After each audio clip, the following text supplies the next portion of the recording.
यो हामीले अस्ति विमोचन गरेको पुस्तक हो बुवा केही जीवनी केही सञ्जीवनी। यसको एउटा च्याप्टर, यहाँ धेरै छन् च्याप्टरहरू, एउटा च्याप्टर म हजुरलाई सुनाउँछु कसरी सङ्गतले चाहिँ गर्छ भन्ने कुरा। सङ्गतको फल, ट्रक, चुरोट र जीवनको यात्रा। कसैले भनेको सुनेको थिएँ, जीवन भनेको ट्रक जस्तै हो, कहिले घाम, कहिले पानी र कहिले अचानक इन्जिन फेल। यस प्रसङ्गका पात्र वा भनौं ट्रकका ड्राइभर सल्यानी काशीराम पौडेल काका ट्रक कुदाउने मात्र होइन, सङ्गत कुदाउन पनि माहिर हुनुहुन्थ्यो। वीरगञ्जदेखि पोखरा, पोखरादेखि वीरगञ्ज, कहिले तोरी कहिले धान। उहाँको ट्रक जस्तै जीवन पनि लोड र अनलोडको साइकलमा उनिएको थियो। बुवा त्यही ट्रकको सहयात्री बन्नुभयो। सामान मात्र होइन, बानी पनि सर्ने रहेछ। विशेष गरी चुरोट जस्तो अम्मलको कुरामा त झन्। एक दिन अमलेखगञ्जको घुम्तीनेर गाडी रोकेर काशीराम काकाले चुरोट सल्काउँदै भन्नुभयो, भाइ यो चुरोटको धुवामा त जिन्दगी गजब देखिन्छ। जुङ्गा मुठे गफ गर्न माहिर काकाको त्यो फिल्मी लाइनले बैरागी बुवालाई पनि लोभ्यायो।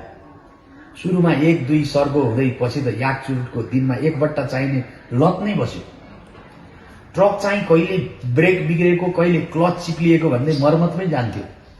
तर काशीराम काका हँसाउँदै भन्नुहुन्थ्यो, ट्रक हो ताई, आइटम जस्तै हो, मर्मत नपाए बिचरी रिसाउँछ। तर ट्रकको मर्मत खर्च आम्दानी भन्दा धेरै भएपछि बुबाले एक दिन गम्भीर भएर भन्नुभयो, यो ट्रक र चुरोट दुवैमा घाटा देखिँदैछ, एउटा बेच्नुपर्छ। ट्रक बिक्री भएर गयो, तर चुरोट अझ बलियो साथी बनेछ, त्यो बाँकी नै रह्यो। वर्षौंपछि जब छातीमा भारीपना आयो, फोक्सोमा पानी जम्यो, तब बल्ल बुबाले चुरोटसँगको दोस्ती तोड्नुभयो। त्यही बेलामा हामीलाई सुनाउनुहुन्थ्यो, हेर्दा सानो देखिने साथीसँगै सिकिएको बानी जिन्दगी सक्ने कहानी बन्न सक्छ। त्यसैले भनिएको हो, संसर्गजा दोष गुणा भवन्ति, अर्थ संगतबाटै दोष र गुण आउँछन्। के सिक्ने हो भन्ने त आफ्नो विवेकले छुट्याउनु पर्छ, नत्र ट्रक जस्तै जिन्दगी पनि बिग्रन्छ र सकिन्छ। यो त राम्रो रहेछ त, हामी पनि पढ्नु पर्ने रहेछ। सङ्गतले त राम्रो मान्छे पनि बिग्रिन सक्ने देखियो नि यसमा त। हजुर, सङ्गत भनेको कुरा यस्तो हुन्छ। त्यस्तो ज्ञानी मान्छेलाई चुरोट कम्मली बनाइदियो।